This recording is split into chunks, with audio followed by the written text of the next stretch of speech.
Good morning. Tom asked if I, would mind sharing a little bit about last Sunday with my girls. This was a God thing. Neither one of them was in here for Tom's message. I had wanted them to be, but they were needed in the nursery. So after everything was said and done, I thought, that was a God thing too, that they were not in here. And the reason being, because it gave me the opportunity when we got home and that night to share with them Joel 2. Now on our way home, I talked to the girls and I said, well, what did you think? Because they were in here for the response. And I asked them if they knew what consecration meant and about fasting. And I told them, I said, be thinking about what you want to fast over. Well, we had some jokes and so forth. But that night, when we did our devotions, I had the girls come in. And I said, we're going to read Joel 2.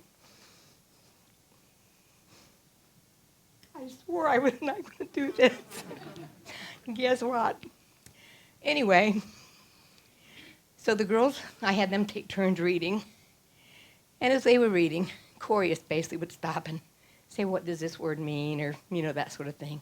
And we discussed what Joel 2 meant as we were reading it through. So when we got to verse 13, which is the verse that God laid on my heart a week before that, I want you to rend your hearts and not your garments. So I told the girls what that meant, and back then how, they used to tear their garments when they were sad or distressed or whatever, and about blowing the horn and how back then that was calling of the Spirit. So we got done reading, and I asked the girls, I said, have you thought about what you want to fast over? And Corey said, well, I had one thing in mind, but I've changed my mind. She said, what I want to fast over is before I go to bed. She loves to just turn the lights out, 20 minutes, half hour, TV time to relax. She said, I'm going to give up my TV time, and I want to use that time instead to read the Bible for 40 days. Cool. Because she not only told me what she was going to do, but then she said why. Because she said she thought that's what God would want her to do with her time. And then Kyler said, I've changed my mind too. Those of you who know Kyler and Joseph and her Starbucks, she may be 12 and a half, but she loves her Starbucks. She loves her iced coffee. And she said, I'm going to give up my Starbucks for 40 days. She said, because when I can't have my Starbucks inside, I get mad because I want it. Or if I can't have a Venti, and I'm only allowed a Grande, now mind you, she has her own money. I don't buy this. She says, inside I get mad. And that's not right.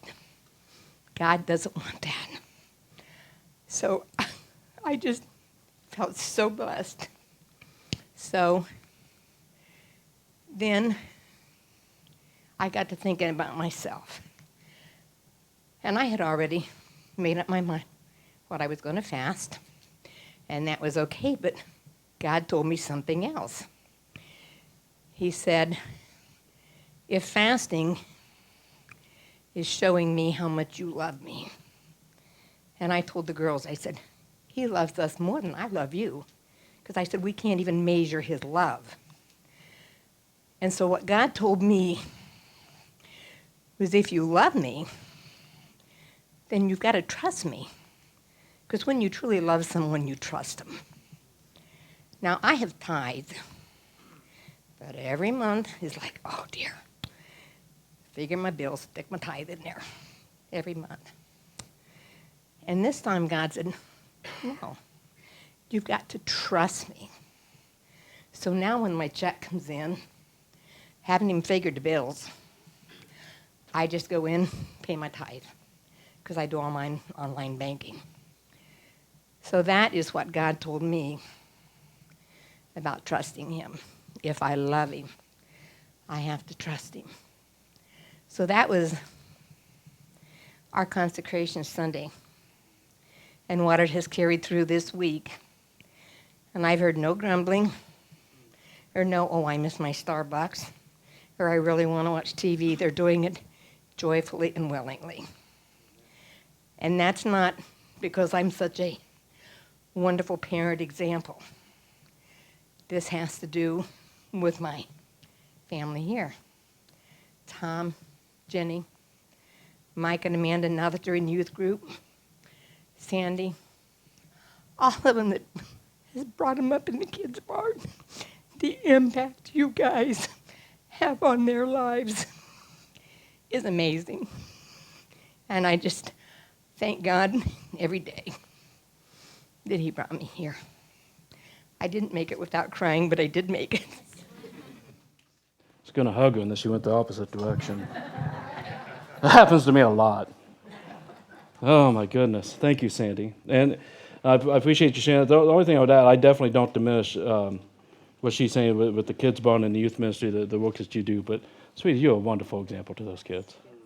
And I'm not going to follow suit, but Sandy came up and during our time last week and hugged me and was saying some very nice things to me. And I said to her, I'm pretty sure somewhere along the line my mom prayed, since she was too far away from being here, to give me a second mom. And that was the answer. So thank you. Love you. And they talk, and that concerns me because my mom and Sandy together is kind of a scary little deal. And I'll tell you, one of the reasons I asked her to share her testimony, she put some things online that there was evident that God was moving there, and we've got somebody who's going to share some testimony next week as well. I think testimonies are a great way to encourage each other with what God's doing in our lives. I think it's especially during this time and the season of fasting and seeking God, that it's a great opportunity for us to be able to share our stories with one another. And so it's my hope, it's my prayer that every week we'll have testimonies. If you have God putting something on your heart, if there's something different going on during a time of fast, if there's something that he's just doing in your life, share that with me, even if you don't want to get up on stage, if you would, because I need encouragement too, for one. But secondly, it might be something that you'd be okay with writing down and sending out. It might be something you'd be okay doing video if you don't get up like, someone like me getting up here and just babbling, that's fine too. But if you're willing to share your testimony, it really makes a big, big difference. Because as we go into a time like this, there's incredible things that the Spirit's doing, and there's Satan fighting against it. And so as we walked into our week, I bet a lot of people last week had just incredible moments with the Lord, also went back to some of the same old stuff that hits in the face that you're fighting against. So to encourage each other is huge during this time. And that also includes with the Word, sharing the Word with one another. And I was kind of debating, because I really did not know about this whole consecration thing I feel that Spirit's leading us to until about 2.5 weeks ago. So we started this series, 3 months ago. And it's okay, God, so are you doing something completely different? So we kind of abandon and just kind of go a different way, or to spend a month on this, or whatever the case may be, and go back. But one of the things that always never ceases to amaze me is just a lot of times God put something into place long before I knew what he was talking about or what we knew he was talking about. And as I got back into our study, because we've been going through the book of John, or just the Gospel of John, the writing down of Jesus' ministry by one of his best friends and disciples, there's a shift in the story that kind of surprised me a little bit, because I thought I kind of knew where chapter 5 was going. That really, I think, speaks to exactly where we're at. So again, I like to admit those things to you, so you don't think I'm all that smart, but secondly, we can just celebrate how the Spirit moves and how his providence and his timing is just so incredibly cool as we continue in the study and get into some of the things, because again, a lot of this had to do with trudgery and areas that we trudge in our life instead of running with the Lord. We're not falling on our face yet, but we're just trudging along. As we go into a season like this, as Satan fights against those things, then there's a time to talk about some of those different trudgeries and some of the cool reasons of it. Last week we talked about how they kind of play out, but some of the cool reasons and the challenges that come up in our life that causes trudgery, that causes challenges when we're following the Lord and going on his path. And so I thought going into this was going to be kind of like a second version of what we talked about 2 weeks ago. We were talking about walking by faith and how Jesus does these miracles and stuff. But we're going to see that some of those things start playing out as Jesus starts hitting some really tough obstacles because of other people in his life for different things that Satan's trying to pull him back from doing what God has called him to do and how he plays it out. So as when we look at his way versus how a lot of other people choose, I think it might encourage us in some areas to go to new places and to new understandings and to trust in him the way that we're talking about. So that's kind of what we'll lean into today. Does that sound good? Whatever. No, I'm not even giving a second shot on that one. So let's go to John chapter 5, if you would. And we're going to dig into this as we look at, I want to look at bitterness with you today. And this is the part that I found surprising. As I got into this study, again, I kind of had a different focus, I think, on what I thought it was going to be. And I was going through a commentary by James Montgomery Boyce, and he's unfortunately he's passed away now, at least unfortunately for us. But a Bible teacher wrote commentaries, and I really like his commentaries. And as I started reading it, he started talking about bitterness, like a lot. It's like, what is he talking about bitterness for? This is a miracle. This is God doing great things through Jesus Christ. This is Jesus coming and meeting somebody where they're at. And as I started looking at it from kind of his scope, I was like, man, this really speaks to where any of us would be if we're struggling with bitterness, when we're struggling with strong emotion, strong resistance, strong attitude, just kind of wanting to give up or lash out at somebody because we at least perceive, if not actually have taken an unfair hit. You know, like sometimes it's our perception, sometimes it's true, sometimes people just really hit us with things that can be overwhelming. And how that bitterness plays out into our lives, if you look at it, if you ever struggle with bitterness, maybe some of you guys are perfect, but when I struggle with bitterness, it just takes the joy right out. It takes the opportunity to follow the Spirit cleanly and freely, and you just get these, what they call cataracts, like over your vision, and you're just kind of like everything is going through that colored glass. That's kind of what he was talking about. And I was just like, man, I can see that within Jesus' life at this time. He had this opportunity to really let bitterness overtake him, and he doesn't. But yet he's dealing with a lot of people that are making decisions through bitterness. So if we look at this, and we just start out in verse 1, I'll kind of lay out the part what I'm talking about, or what actually he was talking about when it came to Jesus. It says in verse 1, after this, and this is at the healing of the official son, after this there was a feast of the Jews, and Jesus went up to Jerusalem. Now, when I look at that, it's kind of hard to say, okay, where's the bitterness? You know, it's just kind of like he's reading a lot into this. But as I studied deeper and saw some of the things that he saw and some of these other great minds saw, it makes a lot of sense that he might be having a little bit of a struggle. Because one of the people that he loved dearly, one of the people that he had done ministry with, one of the people that he thought was so awesome when it came to faith walking, that he said none is greater than John the Baptist, born to man ever. That this guy just lives by faith. He does not worry about consequence. He doesn't worry about world logic. He just goes for it. Has gone through an incredible misjustice. A couple chapters before this, we see that John is active in all the things that's going on in the ministry, and people talking about John's ministry and what's going on, how it's impacting what Jesus is doing. And just a few paragraphs from here that we won't get to today, Jesus starts talking about John again in the past tense. In other words, it's greatly on his mind because even though John doesn't go into it, and we find it in the harmony of the Gospels, it appears this is when John the Baptist has been martyred for his faith. It appears in that short period of time, very short period of time, and it's still reeling in Jesus' mind, that John had been killed for being a prophet, that he had been arrested, that he had been in prison, that he had been beheaded. And within that case scenario, if it was me, being the weak person that I am, I don't feel like doing ministry today. I don't feel like sacrificing for other people because that's exactly what we've been doing, and someone killed my cousin. I think I'm going to take a month. I'm going to take 2 months. I'm going to go down to Smoky Mountains, and I'm going to hide, and I'm going to get away from everybody because I've got my own emotions to be dealing with right now because this is not fair, and I know I'm on that path. This is a very realistic, up-in-your-face understanding that, Jesus, this is what your fate is. They're going to kill you too. But instead, he said, no, I've got a road to walk. I've got a path to take. I've got a mission to do, and it's in Jerusalem. It's taking things out of Cana into the central hub of Jerusalem. And I'll tell you what he's walking into is not gravy. It's not something that's exciting. And you might think, well, you're just going to a festival. You know, and when Waldo has their festival, that used to be fun. They're a little bit more scaled back now because of finances, and that's the way things are. But yeah, Johnstown Fair, I grew up Johnstown Fair, I love Johnstown Fair. High State Fair, too crowded for me. But anyways, that's just me. That's not what he's walking into. What he's walking into is one of the great festivals that God had taken and ordained to them, given to them, to celebrate every year, to remember what God stands for and what he has done. And when these things happen, people come in droves, just droves. If you think like, the Times Square on New Year's Eve, it's kind of that kind of situation where people are just coming in masses. So he's not just coming in on any given Tuesday or any given Saturday or anything of that nature. He's coming in when it's crowded, and whatever happens here is very public. People are going to see it from all over the place, and when they go home, they're going to be talking about it all over the place. That's what he's walking into. On top of that, the Jewish leaders are in a very, well, we're going to see bitter, but kind of paranoid place.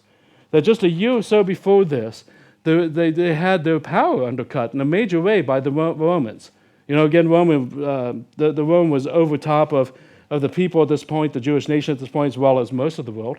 And they had decided basically to embarrass them and undercut them because they went to their court, the Sanhedrin, which are like the Jewish leaders who oversees everything, and they do all the court calls, are kind of like our Supreme Court. They were operating, and the Romans came in and said, well, you know what? We don't like you in this building, we're going to move you to this building, which was a way kind of smack in the face. I won't bore you with all those details. But more importantly, they said, you don't get a rule anymore on capital punishment cases. We're going to really cut your power down. You can handle the misdemeanors, you can handle, the speeding tickets with the chariots or whatever, but no more can you do the big stuff. We are in charge of that. And so when we see Jesus arrested and they want to murder him, that's why they had to go to Pilate, is because this happened just a little bit before. And so in front of all the Jewish nation, all the religious leaders have had their power cut in half. And that's humiliating. That's humiliating. And so there's a lot of struggle going on there as well. Within this, because of that, the zealots are taking and getting more and more passionate. And zealots are basically people that are within the Jewish nation that believe we should not be under Rome, and I have no problem taking up a dagger or a sword and go take a Roman soldier out to make my point. It was kind of, from a Roman standpoint, they were basically terrorists. They just didn't wipe out innocent people. They would just pick fights with the Romans. And so all of a sudden now, as the Sanhedrin's trying to politically deal with this situation, some of the people are getting into the sword fights with the Roman guards, making it even tougher. It's a very volatile situation they're walking into. And God's saying, Jesus, it's time to go. And Jesus, I don't know, in his humanness, I really do think he was struggling. But he says, this is the path God has for me. And he let, I believe, the bitterness go. I fully agree with this point. And just how mature that would be, how tough that would be. I wrote down this quote from James Montgomery Boyce, and then we'll look at some of the other people that are struggling even more so with bitterness.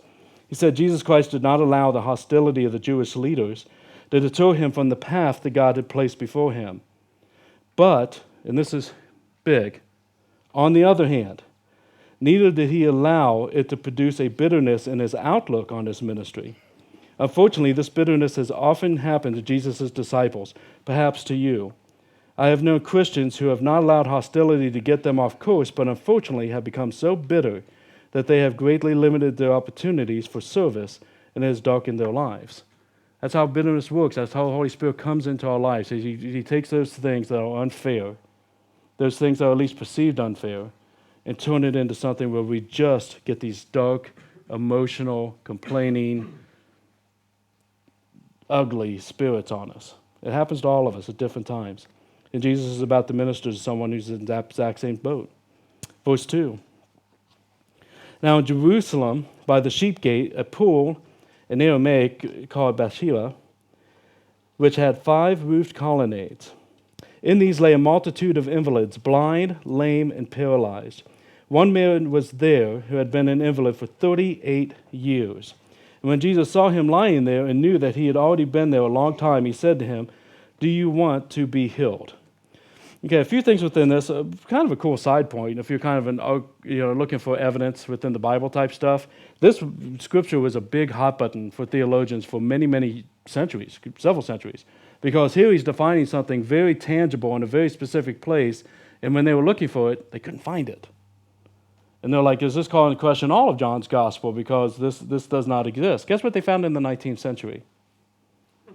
Yeah, they found this exact matching, a double pool area with the 5 colonnades, exactly where it's supposed to be. They just had to dig further. On top of that, in the 40s, when they found the Dead Sea Scrolls, guess what the Dead Sea Scrolls confirmed? Yay, right? It's like really cool just that our faith is not just a blind faith, that it's historically, public, conformable. I love those little details. So I just threw that out to you. But within this colonnade, we have many people who are coming, believing that they can get healed if they can get into this pool at a certain time in a certain way. And with it being called Bathsheba, this is kind of interesting too, just as far as definition of terms. The way that translates, it translates into 2 things. One, the house of disgrace, not very uplifting, and the house of mercy. And you're almost tempted to go, well, let's go with house of mercy. I like that. But you know what I mean? Like, that sounds better. You can put that on a plaque and put it up in the living room. It actually, if you put the 2 together, is quite beautiful. It's a house of disgrace because when you look at this culture in this time, invalids, the blind, the lame, those are crippled. It's not clean. It's not perfect. It's not something that the public generally wanted to deal with. When we did our big study a couple years ago on Bethany and these almshouses outside the community where they would send people who were homeless or people that had sickness because they didn't really want to kind of deal with them. This is kind of a central hub where all these people that are bringing their afflictions are there. It's a house of disgrace, is the way that culture looked at it. But when you meet God with His healing, that's when the mercy comes in. And I love that. I love that because really that should be the definition of any church, amen? We bring everything with us. He brings us mercy.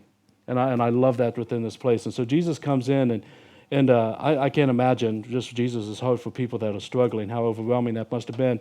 But he sees a guy who's been for 38 years trying to get healed, and it's never happened. And he has mercy on him. He has a heart for him. I mean, that's just the way he is. If you look at these things like, as far as them being blind, lame, paralyzed, that's how we are spiritually, at least the world is outside of Jesus Christ. You know, if we're not seeing Christ, it's hard to walk that narrow path if you're not seeing Christ. I mean, the paralyzed, some of us are just completely locked up. That's where he sees that heart. So he just reaches into this guy, just like he does the world today, and says, do you want to be healed? And you would think, after 38 years of waiting, the guy's response would be, yeah. Right? I mean, I think he has faith. This is why I kind of thought I went with their story. He has faith to be there. He has faith to be there for 38 years. He has faith that the healing can happen, but it's not going to happen for me. This is his response. Verse 7. Sick man answered, Sir, I have no one to put me in the pool when the water is stirred up. And while I'm going, another steps down before me. In other words, I know that God heals, and I know that He's doing through this pool, but it's never going to happen for me. I've seen it happen for other people. It's not going to happen for me. This is just the way it is. This is the way my life is. Every time I try to do better, I get knocked back down. Every time that I start talking in faith and thinking I can get to the pool, that's when these people that I've been hanging out with take and go do it in front of me. And so I guess it's just not for me. God's freedom is there for everybody else, but in this area or that area or in my life, it just doesn't work. I'll still sit here. I'll still wait. Maybe someday He'll do something miraculous. And Jesus is like, oh my gosh, you just not. I get it. I didn't even ask you if you want to get in the pool. I actually do want to be healed. Do you see that? And I love this compared to the other story, because the other story, we see the official come with faith. This guy didn't even have the strength anymore to come to Jesus. And Jesus comes to us when we're sitting there and feeling like everything's falling apart. And He says, can I meet you here? Can I meet you here? That's bitterness in the man's life. And it's understandable, is it not? When we look at it from a worldly standpoint, is it not understandable? Can we not sit there and go, I get it. I've been there. I've struggled with that too. I've gone off on people, and I've looked at things from the most negative context, and I got sucked into gossip, and I've backstabbed people, and I think I don't want anything to do with church or with other Christians or my home group or other things anymore, just because it seems to work for everybody else, but it doesn't work for me. Or I tried, and it went good for 2 months, and then you won't even believe what happened to me. That's that bitterness coming in, and Jesus says, I'll meet you there. Jesus' response to him is, get up, take up your bed and walk. And at once the man was healed, and he took up his bed and he walked. And I tell you, for some of us today, we need to hear Jesus say, get up. Some of us today, we need to hear him just say, stop it. Stop sitting there wallowing in the muck and the mire. I am God. I am your God. Follow me. Just get up. Stand up. We had our leadership retreat, what was that, back in October, November, whenever we had that there, and we were watching a video from Craig Rochelle that kind of spoke, I think, to some of us. And Craig Rochelle is a pastor out in Oklahoma, has a larger ministry, blah, blah, blah, blah, blah. And he was talking about a time that during the building of the church that they just kind of took his hit, and like people disappearing, and resources was tough, and ministry was struggling, and all these different things going on. He's kind of wallowing in it, just kind of like, God, what's going on? God, what's going on? What's God going on? And he said he kind of felt like God spoke on his heart one day in his father's voice. He said his father's kind of a stern, like, no fluff around what I'm about to say to you type thing. And I'll make sure I get this right. I had to go back and find it. He said he felt like God was saying to him, quit whining, you're sharp, fix it. Which we always just want God to show up and say, don't worry, you sit here, I've got it. And everything's fixed, right? Everything goes. He said, quit whining, you're sharp, fix it. And he said, I needed to hear that, so I got up off of my butt, got together with my team and said, let's pray, let's seek God, let's do what it takes to minister to people and love people well and not worry about all this other stuff, all the stuff that we tend to look at. And that's where God moved in his life. For some of us, we almost kind of need to hear God say that. Just get up. Stop it.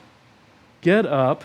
Take up your bed. He didn't even tell him to leave the bed behind. You won't need that anymore. Just put it aside. I'll get somebody to throw that out for you. Take up your mat. This is still part of your life. Take it with you. It's under my submission. It no longer has victory over you. You might have ripple effects in your life from decisions that you made. You might still have that tough job environment. You might still struggle a little bit in your marriage or with your friends. But pick it up and let's go forward with it. Let's continue to move forward and let's walk. I'm not even expecting you to run yet. Let's just go. And the guy did it. And you know what's amazing? If he decided, I don't want to stand up, I'm going to look like an idiot in front of everybody, even though he's healed, he would never have known it. Never would have known it if he didn't take that faith step and say, I'm going to let go of the bitterness and I'm going to stand. And then let's see what you do from there, God. Sometimes that's all the step I will give you. I'll stand. I'll pick it up and we'll go. Now, everybody went crazy. Everybody goes nuts, right? Everybody's like freaking out about this guy being healed. So Jesus actually withdraws at this point. And within it, we see another group of people that I'm not going to spend a ton of time on because I really am seeing a dialogue between Jesus and this guy here, but I still want to get into it because it will impact us in future weeks. Where it picks up in the middle of verse 9 how the religious leaders act.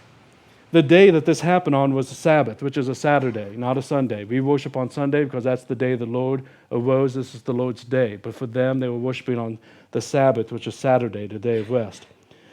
The Jews said to the man who was healed, it is the Sabbath, and it is not lawful for you to take up your bed. But he answered them, the man who healed me, the man who said to me, take up your bed and walk. They asked him, who is this man who said to you, take up your bed and walk? Now the man who had been healed had no clue who it was, for Jesus had withdrawn, and as there was a crowd in the place. After Jesus found him in the temple and said to him, see, you are well, sin no more, that nothing worse may happen to you.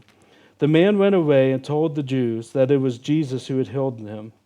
And this was why the Jews were persecuting Jesus, because he had done these things on the Sabbath. But Jesus answered them, my Father is working until now, and I am working. It's a very powerful phrase when it comes to perseverance through bitterness. My Father is working until now, and I am working. This is why the Jews were seeking all the more to kill him. Because not only was he breaking the Sabbath, but he was calling God his own Father, making himself equal with God. Do you see the religious leaders are struggling with bitterness too? They've already got enough threat from Rome. They've already got enough threat with the whole thing going on with the Zealots. They have already lost enough power. They do not need a new Messiah walking onto the scene, causing more problems. And because of it, they missed him. Because of it, they were hateful of what God was doing. The religious leaders. Because of bitterness, they missed the freedom of the Son of God who left heaven to be here because he loves us. I love that Jesus comes back to the temple to find this guy because it's basically Jesus saying, hey, look, we didn't have the whole conversation yet. We got interrupted.